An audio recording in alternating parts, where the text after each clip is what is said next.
আসসালামু আলাইকুম বন্ধুরা। আমরা এর আগে ফ্রেজ এন্ড ক্লোজ নিয়ে সামান্য আলোচনা করেছিলাম। আজকে এর একটু বিস্তারিত দেখব। চলো দেখি ফ্রেজ মানে কি। শব্দ সমষ্টি। আর ক্লাউজ মানে হচ্ছে উপবাক্য বা খণ্ডবাক্য। আচ্ছা, ফ্রেজ কাকে বলে? যে শব্দ সমষ্টি মনের আংশিক ভাব প্রকাশ করতে পারে, যেখানে সাবজেক্ট থাকে না, ফাইনাইট ভার্ব থাকে না। আর ক্লাউজ কি? যেখানে একটি সাবজেক্ট এবং একটি ফাইনাইট ভার্ব থাকে এবং যা বৃহত্তর সেন্টেন্সের অংশ হিসেবে ব্যবহৃত হয়, সেটা হচ্ছে ক্লাউজ। আচ্ছা, চলো আমরা দেখি ফ্রেজ এন্ড ক্লোজ কত প্রকার এবং এর ডিটেল কি কি। ফ্রেজ হচ্ছে 5 প্রকার মূলত, আর ক্লাউজ হচ্ছে 3 প্রকার। ফ্রেজ 5 প্রকার কি কি? এক, নাউন ফ্রেজ।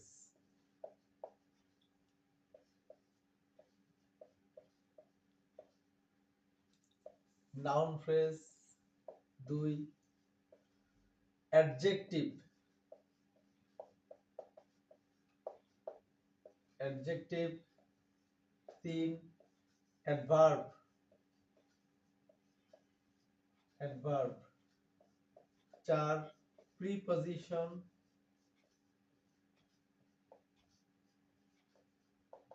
Preposition phrase. 5 হচ্ছে কনজাংশন ফ্রেজ।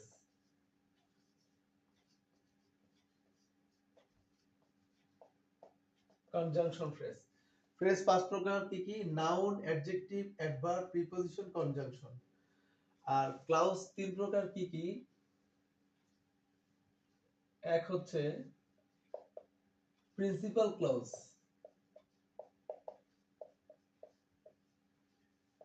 প্রিন্সিপাল ক্লাউজ কিংবা ইন্ডিপেন্ডেন্ট ক্লাউজ, যেটা স্বাধীন।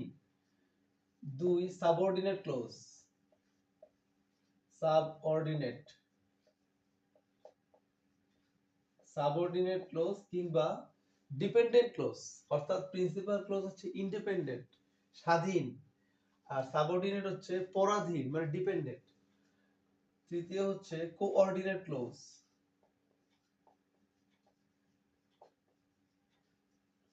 কোঅর্ডিনেট ক্লোজ মানে কোঅর্ডিনেটিং কনজাংশন দ্বারা যেটা হয়, কোঅর্ডিনেট ক্লোজ। চলো বন্ধুরা আমরা একটু ডিটেইলস দেখি এগুলার। Noun phrase. যে ফ্রেজ নাউনের মতো কাজ করে তাকে নাউন ফ্রেজ বলে। নাউন ফ্রেজের উদাহরণ দেখি চলো। নাউন ফ্রেজ যেমন I like to travel. I like to travel any country.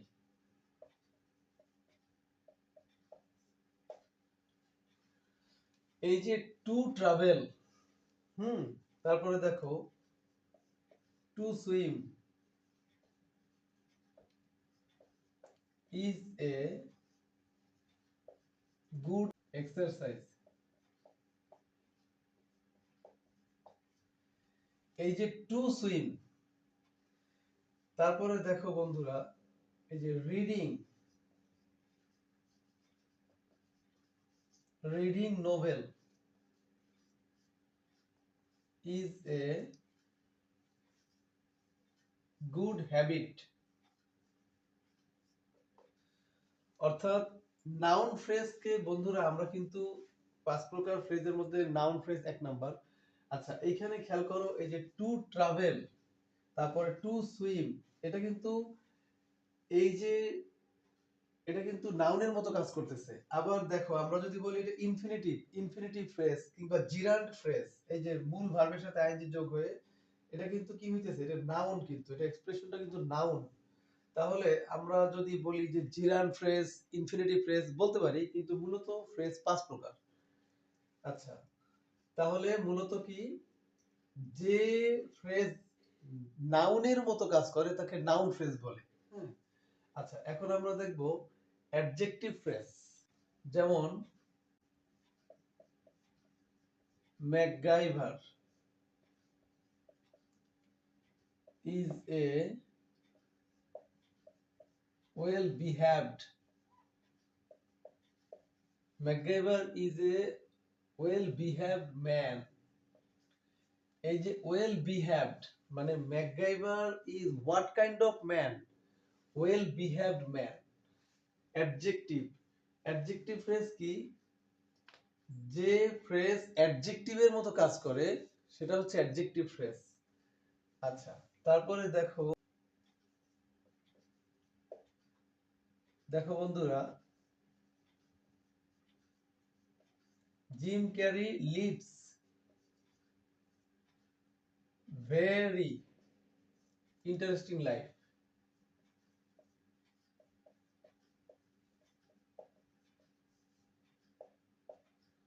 Gym Carrey leads very interesting life.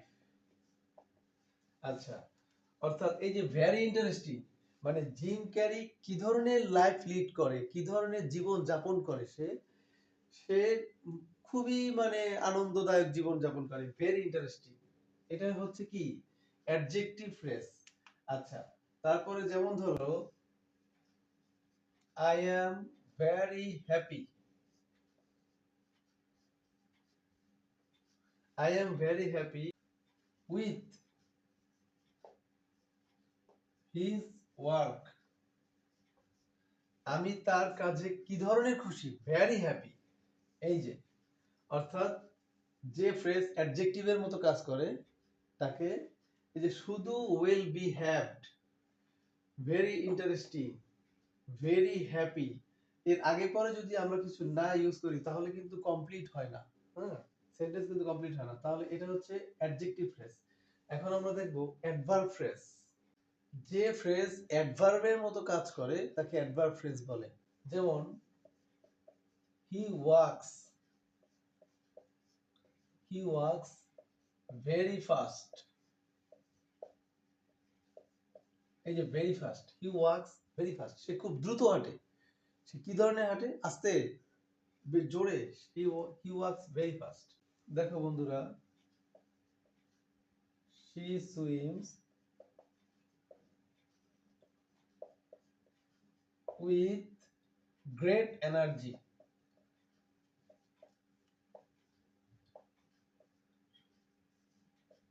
She swims with great energy অর্থাৎ সে খুব এনার্জির সহিত সাঁতার কাটতে পারে, সাঁতার কাটতেছে।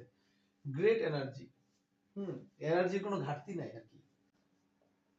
হি লার্নস,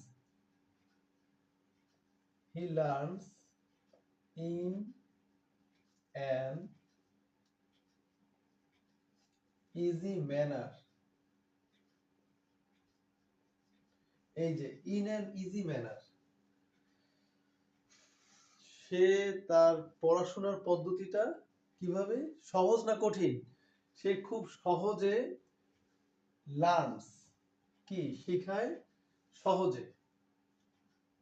প্রিপজিশন ফ্রেজ, যে ফ্রেজ প্রিপজিশনের মতো কাজ করে। প্রি মানে পূর্বে, পজিশন মানে অবস্থান, তোমরা জানো। তাহলে প্রিপজিশনের মতো কাজ করে যেটা, সেটা হচ্ছে প্রিপজিশন ফ্রেজ। যেমন বন্ধুরা দেখো,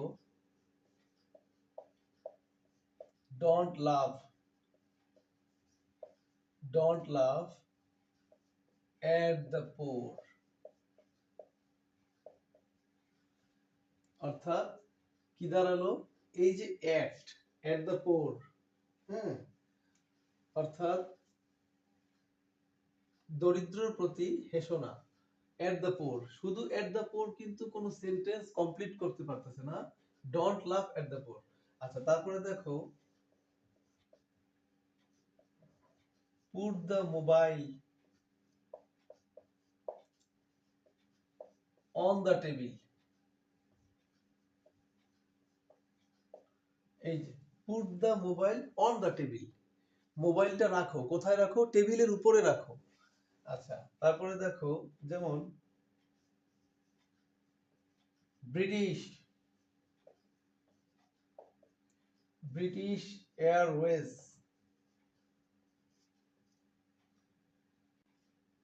ইজ অন দ্য ওয়ে। এই যে on the way, British Airways is on the way. তাহলে শুধু অন দ্য ওয়ে তো কোনো কমপ্লিট সেন্টেন্স হয় না।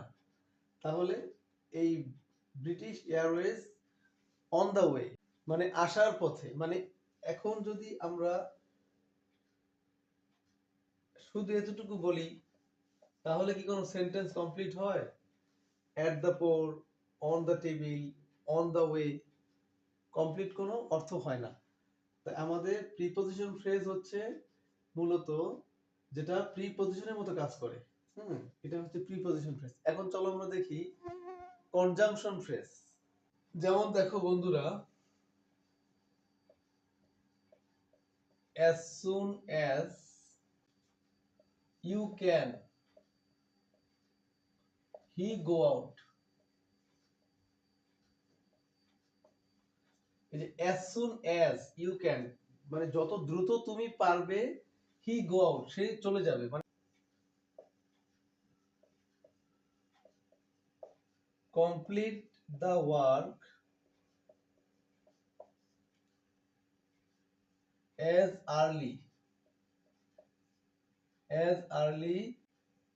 as you can।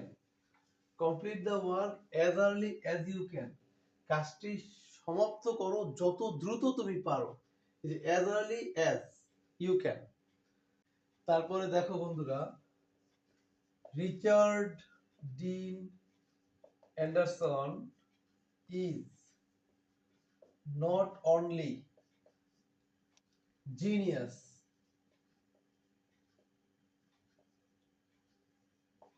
but also smart।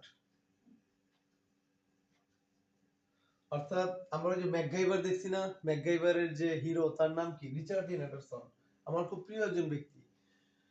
Richard dean Anderson is not only genius but also smart। এই যে নট অনলি বাট অলসো, এটাও কিন্তু কি করলো? এটাও কিন্তু কনজাংশন ফ্রেজের কাজ করলো। তাহলে এই ভদ্রলোক শুধু জিনিয়াসই না, সে একজন স্মার্ট, ব্যক্তিত্ব সম্পন্ন একজন ব্যক্তি। তাহলে কি দাঁড়ালো? যে ফ্রেজ কোন সেন্টেন্সে দুটি ক্লজকে যুক্ত করে সেটা হচ্ছে কনজাংশন ফ্রেজ। এখন আমরা চলে যাব ক্লাউজ। আমরা জানি যেখানে একটি সাবজেক্ট এবং একটি ফাইনাইট ভার্ব থাকে তাকে ক্লাউজ বলে। ক্লাউজ তিন প্রকার।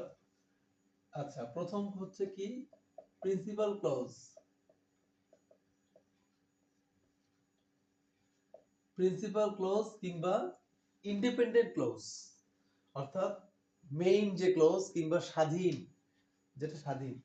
প্রিন্সিপাল ক্লজ কাকে বলে? যে ক্লজে একটি সাবজেক্ট এবং একটি ফাইনাইট ভার্ব থাকে এবং অন্য কোনো সেন্টেন্সের উপর নির্ভরশীল না হয়ে স্বাধীনভাবে অর্থ প্রকাশ করতে পারে, সেটা হচ্ছে প্রিন্সিপাল ক্লজ কিংবা ইন্ডিপেন্ডেন্ট ক্লজ। যেমন the earth, the earth moves, the earth moves around the sun, around the sun, the earth moves। দেখো এটা প্রিন্সিপাল ক্লজ কিভাবে হলো? এই যে the earth moves, যদি আমরা এটাকে ভাগ করে ফেলি তাহলে কি এটা কিন্তু একটা সেন্টেন্স হয়ে যায়। the earth moves, পৃথিবীটা মুভ করে, পৃথিবীটা কি করে? নড়াচড়া করে, moves around the sun, সূর্যের চারদিকে। তাহলে আমরা যদি শুধু এতটুকু নেই তাহলে কিন্তু একটা সেন্টেন্স হয়। এটাই হচ্ছে প্রিন্সিপাল ক্লজ কিংবা ইন্ডিপেন্ডেন্ট ক্লজ, অর্থাৎ অন্য সেন্টেন্সের সহযোগিতা ছাড়া নিজেই যেটা অর্থ প্রকাশ করতে পারে সেটা হচ্ছে প্রিন্সিপাল ক্লজ। যেমন আরো দেখো, she likes classical music।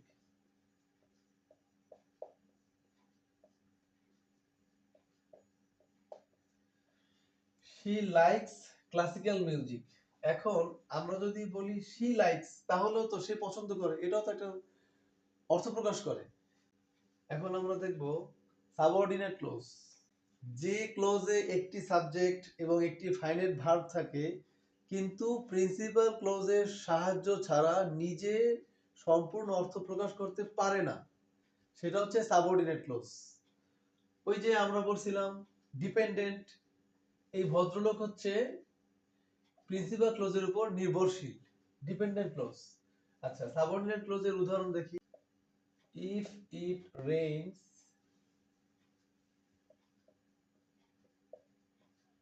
if it rains, close the doors.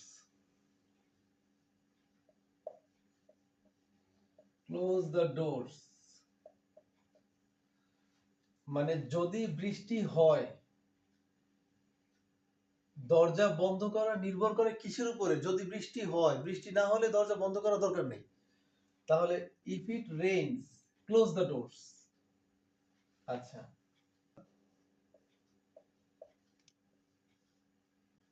when I arrive,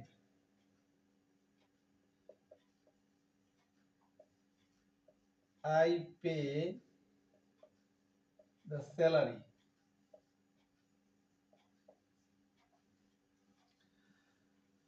আমি যখন আসব, I pay the salary. আমি আসলে স্যালারি পে করব, অর্থাৎ স্যালারি পে হবে না যদি আমি না আসি। তাহলে এই বাক্যটা যেমন এটার উপর নির্ভরশীল, এই বাক্যটা আবার কি এটার উপর নির্ভরশীল। এটা হচ্ছে কি সাবঅর্ডিনেট ক্লজ, অর্থাৎ নিজে স্বাধীন না।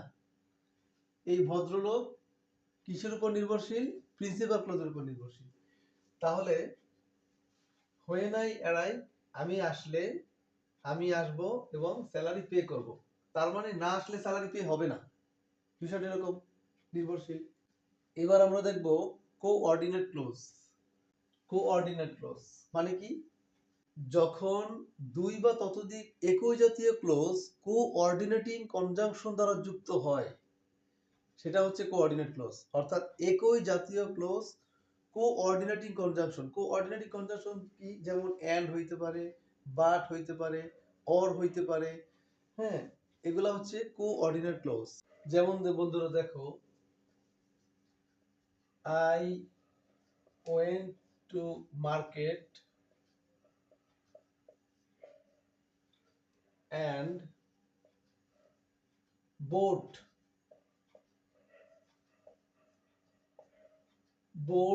a mobile. অর্থাৎ আমি মার্কেটে গিয়েছিলাম এবং একটি মোবাইল কিনেছিলাম। মার্কেটে না গেলে মোবাইল কিনা হইতো না। এই যে and, I went to market and bought a mobile, আমি মার্কেটে গিয়েছিলাম এবং একটি মোবাইল কিনেছিলাম। যেমন দেখো বন্ধুরা, if you study well,